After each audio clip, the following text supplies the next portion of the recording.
Lockdown ಸಂಕಷ್ಟಡು ಉಪ್ಪುನಕ್ಲಿಗೆ ವಣಸು ಪಟ್ಟುನ ಬೇಲೆನು Thokkottu Sai ಪರಿವಾರ ತಂಡದಕ್ಕಳು ನಿರಂತರವಾದ ದುಂಬರಿ ಸಾದಿರು ಅಂಗರೆದ ವಣಸು ಪಟ್ಟುನ ಬೇಲೆಗೆ ತೊಕ್ಕೊಟ್ಟು ಹಿಂದೂ ಯುವ ಸೇನೆ ಪಾಂಚಜನ್ಯ ಶಾಖೆದಕ್ಕಳು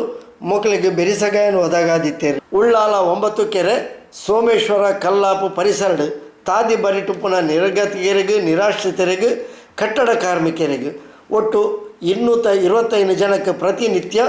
ದಾನಿಲೆನ ಸಹಾಯಡು ಮಕ್ಕಳು ವಣಸು ಪಟ್ಟುನ ಬೇಲೆನು ಮಂತೊಂದುಲ್ಲೇರು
ಕ್ಷೇತ್ರಾಧ್ಯಕ್ಷರು ಶ್ರೀ ಚಂದ್ರಹಾಸ್ ಪಂಡಿತ್ ಹೌಸ್, ಹಿಂದೂ ಯುವಸೇನಾ ಕೇಂದ್ರೀಯ ಮಂಡಳಿ ಅಧ್ಯಕ್ಷರು ಯಶೋಧರ್ ಚೌಟ, ತೊಕ್ಕೋಟು ಪಾಂಚಜನ್ಯ ಶಾಖೆದ ಅಧ್ಯಕ್ಷರು ದೀಕ್ಷಿತ್ ಪೂಜಾರಿ, ಪ್ರಧಾನ ಕಾರ್ಯದರ್ಶಿ ವಿಕಾಸ್ ಕುಂಪಲ, ಸಂಘಟನಾ ಕಾರ್ಯದರ್ಶಿ ಹರ್ಷರಾಜ್ ಕುಂಪಲ, ಸತೀಶ್ ಭಟ್ನಗರ, ಉಪಾಧ್ಯಕ್ಷರು ಪ್ರದೀಪ್ ಶ್ರೀಯನ್, ಸತೀಶ್ ಚೆಂಬುಗುಡ್ಡೆ, ಸಾಯಿ ಪರಿವಾರದ ಪ್ರಮುಖರು ಪುರುಷೋತ್ತಮ ಕಲ್ಲಾಪು, ಪ್ರವೀಣ್ ಎಸ್ ಕುಂಪಲ, ಗಣೇಶ್ ಶಿಲ್ಪಿ ಇಂಚಿತಿ ಪ್ರಮುಖರು ಈ ಪೊರ್ತು ಒಟ್ಟಿಗೆ ಎತ್ತೇರು. ಬಡ ಕಾರ್ಮಿಕ ವರ್ಗಗಳ ಆರೋಗ್ಯದ ಕಾಳಜಿ ಉಂಡು ಪನ್ಪಿನಕ್ಕೆ ಪೇಪರ್ ಡೇ ಮಾಸ್ಕ್ ಪಾಡೊಂದಿನ ಈ ವ್ಯಕ್ತಿ ಸಾಕ್ಷಿಯಾದ ತೋಜಿದು ಬತ್ತೇರು. ಕೈಟ್ ಕಾಸು ಇಜ್ಜಂಡಲ ಪೇಪರ್ ಡೇ ಮಾಸ್ಕ್ ಪಾಡಿನ ಇಮೇರು ಕಾಸು ಎತ್ತದು ಮಾಸ್ಕ್ ಎತ್ತಲ ಪಾಡಂದಿನಕ್ಲೆಗೆ ಮಾದರಿ ಆದುಲ್ಲ.